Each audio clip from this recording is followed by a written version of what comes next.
امریکہ کے 3 ڈسٹرائر بحری جہاز کامیابی سے آبنائے ہرمز پار کر گئے۔ داغے گئے میزائلز اور ڈرون کو فضا میں تباہ کر دیا۔ امریکی صدر ٹرمپ کہتے ہیں جہازوں پر حملے سے کوئی نقصان نہیں ہوا، حملہ آور ایرانی کشتیوں کو تباہ کر دیا۔ تینوں بحری جہاز اب ناکہ بندی میں پھر سے حصہ لیں گے۔ امریکی ناکہ بندی اسٹیل کی دیوار ہے، کوئی نارمل ملک ہوتا تو ڈسٹرائر بحری جہازوں کو گزرنے دیتا، لیکن ایران نارمل ملک نہیں ہے۔ ایران کی قیادت جنونیوں کے ہاتھ میں ہے۔ جنونیوں کو جوہری ہتھیار استعمال کرنے کا موقع ملتا تو بلا شبہ وہ استعمال کر دیتے۔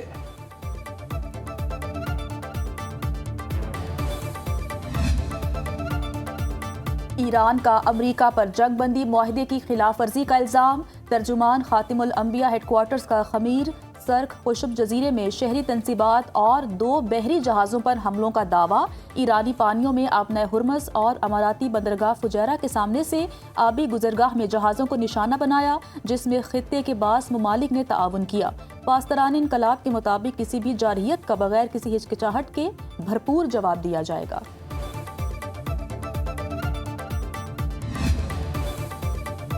امریکی سینٹرل کمانڈ کا بھی جوابی کارروائی میں متعدد ایرانی مراکز تباہ کرنے کا دعویٰ۔ سینٹ کام کے مطابق ایران نے امریکی بحری جہازوں پر میزائلز، ڈرونز اور کشتیوں سے حملہ کیا، جس میں امریکی بحریہ کا کوئی نقصان نہیں ہوا۔ ایرانی میزائل مراکز اور جاسوسی تنصیبات پر کامیاب وار کیے۔ خطے میں کشیدگی نہیں چاہتے، لیکن اپنے دفاع کے لیے پوری طرح تیار ہیں۔ امریکی بحری جہازوں کے سفر کے دوران ایران نے اشتعال انگیزی کی۔ فاکس نیوز کے مطابق امریکی فوج نے ایران کی کشم پورٹ اور بندر عباس پر حملے کیے۔ فضائی دفاعی نظام نے 2 ڈرونز تباہ کیے۔ دارالحکومت تہران میں بھی فضائی دفاعی نظام ہائی الرٹ۔ امریکی حکام نے حملوں کو محدود فوجی کارروائی قرار دے دیا۔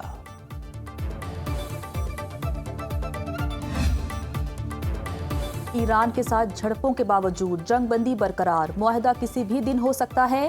ایران نے جلد معاہدہ نہ کیا تو بھرپور طاقت سے جواب دیں گے۔ ایران میں پہلی، دوسری اور تیسری رجیم کو ختم کر دیا۔ انہوں نے 42,000 مظاہرین کو قتل کیا۔ ایران کے کبھی ایٹمی ہتھیار حاصل نہیں کرنے دیں گے۔ پاکستان شاندار ملک، پاکستانی قیادت بہترین۔ امریکی صدر ٹرمپ کی پاکستانی سیاسی اور عسکری قیادت کی تعریف۔ ٹرمپ نے میڈیا ٹاک میں کہا، فیلڈ مارشل عاصم منیر اور وزیر اعظم شہباز شریف شاندار بہترین شخصیات ہیں۔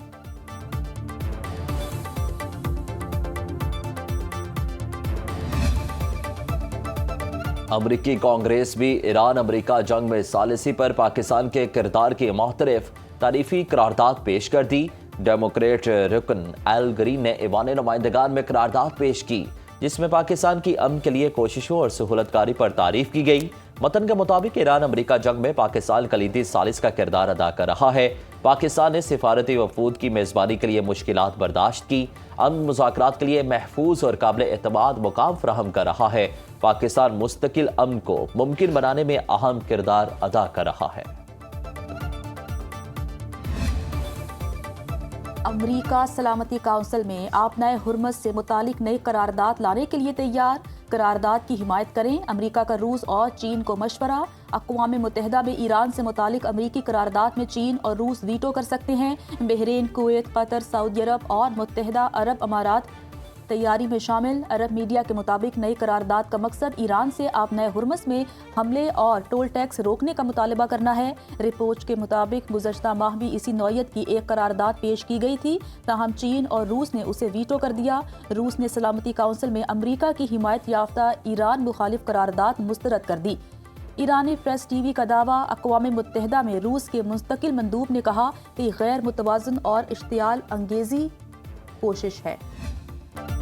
ایران میں امریکہ مخالف مظاہرہ، ہزاروں افراد سڑکوں پر نکل آئے۔ تہران کے انقلاب اسکوائر میں ایرانی افواج سے بھرپور یکجہتی کا اظہار۔ ایرانی مسلح افواج کے حق میں ریلی، مظاہرین کی امریکہ کے خلاف شدید نعرے بازی۔ ایرانی پرچم اٹھائے ریلی میں شریک افراد نے بینرز اور پلے کارڈز پر امریکی مخالف نعرے درج کر رکھے تھے۔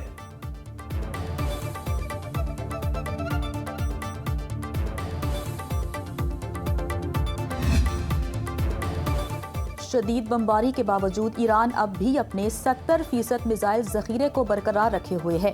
امریکی انٹیلیجنس ایجنسی CIA کی خفیہ رپورٹ میں انکشاف کیا گیا ایران اب بھی تقریباً 75% موبائل میزائل لانچرز اور 70% میزائل ذخیرے کرنے کی صلاحیت رکھتا ہے۔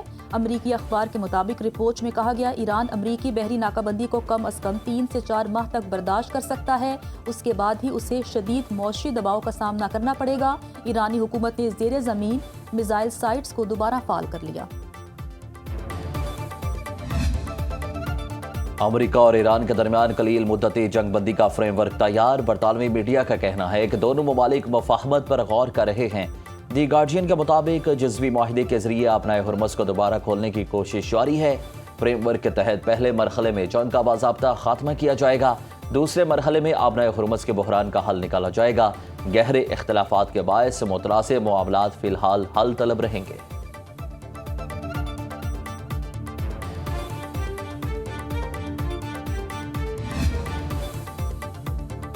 ایران امریکہ کشیدگی کے بعد آبنائے ہرمز کی ناکہ بندی۔ عالمی بحری تنظیم کے مطابق 1500 جہاز خلیج فارس میں پھنسے ہوئے ہیں۔ جہازوں پر 20,000 ملاح اور دیگر عملہ مشکلات کا شکار ہے۔ دنیا میں 80% سے زائد اشیاء نقل و حمل سمندر کے ذریعے ہوتی ہے۔ خلیج فارس میں جہازوں پر اب تک 30 حملوں میں 10 ملاح مارے جا چکے ہیں۔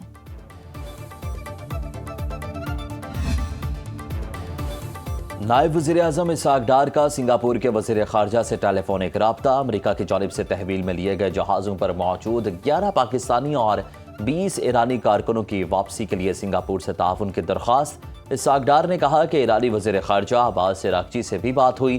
ایرانی شہریوں کی پاکستان کے راستے محفوظ وطن واپسی میں سہولت فراہم کرنے کے لیے تیار ہیں۔ پاکستان امریکی حکام اور دیگر متعلقہ فریقوں سے مسلسل رابطے میں ہے۔ اپنے شہریوں کی حفاظت اور جلد وطن واپسی یقینی بنائی جانے کے لیے کوششیں کی جا رہی ہیں۔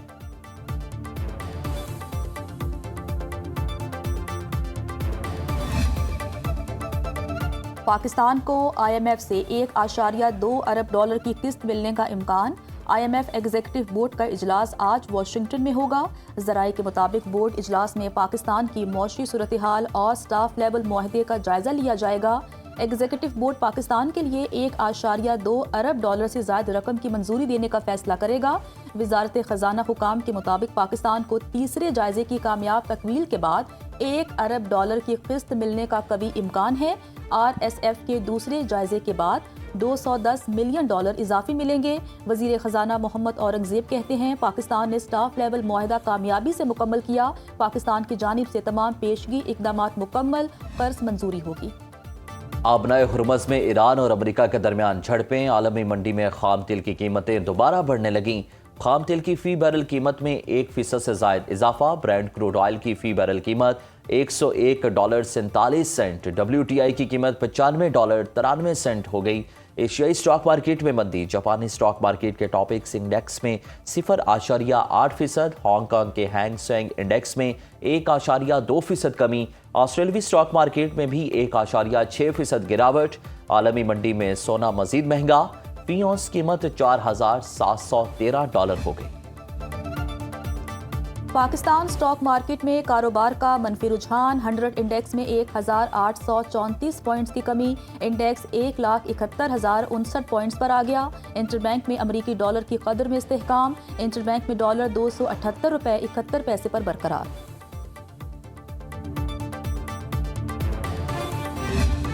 کامیابی تبھی ملتی ہے کہ جب قوم کے اندر اتحاد و اتفاق ہو۔ مارکہ حق میں آپریشن بنیان و مرصوص میں پوری قوم متحد تھی، متفق تھی، اپنی آرمڈ فورسز کے ساتھ کھڑی تھی۔ اللہ تعالیٰ نے پاکستانی قوم کو منفرد اعزاز سے نوازا، فتح سے نوازا۔ رائفل کا گرنا، اس کے ساتھ ساتھ بھارت کا غرور بھی خاک میں ملا۔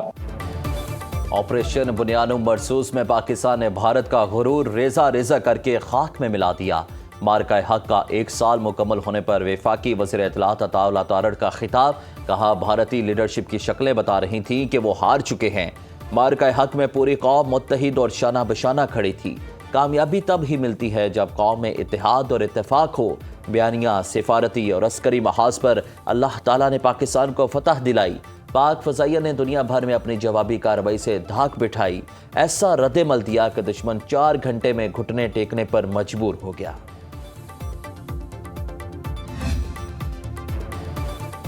آپریشن بنیان مرصوص کی کامیابی کا پہلا سال، شہر شہر جشن اور ریلیاں نکالنے کا سلسلہ جاری۔ ملتان میں اسپیشل پرسنز کی جانب سے ابدالی روڈ پر ریلی، خصوصی افراد کا افواج پاکستان سے اظہار یکجہتی۔ پنڈی بھٹیاں کی تحصیل انتظامیہ کی شاندار ریلی۔ اچ شریف میں JUI کی جانب سے ریلی، شرکا کے پاک افواج زندہ باد، پاکستان زندہ باد کے نعرے۔ سرائے عالمگیر میں ہم ہیں بنیان مرصوص کے حوالے سے پرچم کشائی تقریب، اسٹوڈنٹ اسکواڈ اور پنجاب پولیس کے جوانوں نے سلامی پیش کی۔ ڈسکا اور سیالکوٹ میں ریلی نکالی گئی۔ چمن میں بھی پاک فوج سے اظہار یکجہتی ریلی، پاک فوج زندہ باد، پاکستان زندہ باد کے نعرے۔